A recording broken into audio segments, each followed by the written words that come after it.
Psychology समझते हैं। एक आदमी को किसी कंट्री में फांसी का सजा हुआ, तो वहां के डॉक्टर ने एक एक्सपेरिमेंट करने की सोची और डॉक्टर ने उसको कहा कि देख फला दिन तुझे फांसी देंगे, ये तय है। अब हम तुझ पे एक एक्सपेरिमेंट करना चाहते हैं, अगर तू इजाजत देता है तो उसने बोला क्या कर? तो बोला फांसी पे लटकेगा, गर्दन की हड्डी टूटेगी, बड़ी तकलीफ होगी, हम तेरे को एक चॉइस दे रहे हैं। तो उसने पूछा क्या चॉइस है? उसने बोला हम तुझे कोबरा से डसवा, कोबरा लाएंगे, तुझे डसेगा, 1 सेकंड में तेरी मौत हो, चींटी काटती है ऐसा दर्द होगा and you will be dead. Choice है। बोला मरना तो है, 1 मिनट में क्यों तड़पो? 1 सेकंड वाला ऑप्शन पिक किया। कुर्सी में बिठाया गया, एक व्यक्ति अपने हाथ में एक कोबरा पकड़ के ला रहा है। अब वो देखा उसने कि कोबरा लाया जा रहा। अब उससे पूछा गया आर यू रेडी? रेडी। सर ढक दिया काले रंग के कपड़े और यहाँ पे आदमी कोबरा लेके तैयार। अब उसके मस्तिष्क में चल रहा है कोबरा काटने वाला। इतने में वो आदमी हट जाता है जिसके हाथ में कोबरा होता है। एक दूसरा आदमी की एंट्री होती है जिसके हाथ में नीडल होती है और उस व्यक्ति के हाथ में सुई चुभ जाती है and you will be shocked. उस आदमी की उसी वक्त मौत हो जाती है। This is human cycle. क्योंकि दिमाग अंदर से सोचता है कि सांप ने काटा। इससे और हैरानी की बात यह है कि जब उसका पोस्टमार्टम होता है तो शरीर पॉइजन क्रिएट कर देता है ऑटोमेटिक।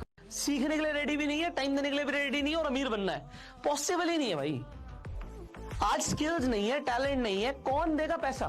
कोई लॉटरी निकलेगी? नहीं निकलेगी। महीने में 100 से लेके 500 रुपया, ज्यादा नहीं, तुम सब अभी स्टूडेंट, 100 से लेके 500 रुपया किसी नीडी आदमी को दे दिया ऐसे अनजान, और उसकी चर्चा किसी से मत कर, और फिर साल भर बाद बताना तुम्हारे जीवन में कितना क्रांतिकारी परिवर्तन। जहाँ पेड़ ऑक्सीजन देते हैं ना, वहीं बादल पानी देते हैं। ये प्रकृति लेन देन के एक सिद्धांत पर चलती है। तुम जितना देने की क्षमता रखते हो उतना पाने की क्षमता भी रखते हो। रेगिस्तान में बारिश नहीं होती क्योंकि रेगिस्तान को देने के लिए कुछ भी नहीं।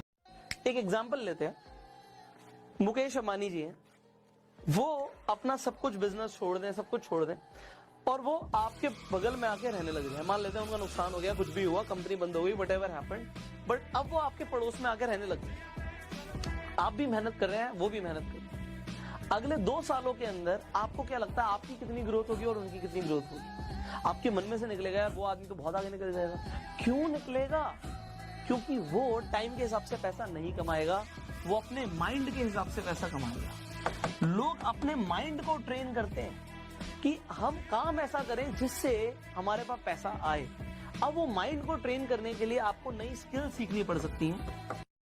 आज आप देखिए इस दुनिया में जितने लोग सफल हुए हैं, अगर मैं उनका नाम लूं तो आपको उनका काम याद आ जाएगा। अगर मैं महेंद्र सिंह धोनी बोलूं तो आपको क्रिकेट खुद ही याद आएगा। अगर मैं लता मंगेशकर बोलूं तो आपको म्यूजिक खुद ही याद आ जाएगा। अगर मैं नरेंद्र मोदी बोलूं आपको पॉलिटिक्स खुद ही याद आ जाएगा। अगर मैं धीरू भाई अंबानी बोलूं आपको बिजनेस खुद ही याद आ जाएगा। अगर मैं विराट कोहली बोलूं आपको क्रिकेट खुद ही याद आ जाएगा। अगर मैं शाहरुख खान बोलूं आपको एक्टिंग खुद ही याद आ जाएगा। एक बात हमेशा याद रखिएगा, जिस दिन आपका नाम लिया जाए और आपके नाम को लेने के बाद दुनिया को आपका काम दिखाई देने लगे, आप सफल हो चुके हैं। राइट? ये आम आदमी यही है।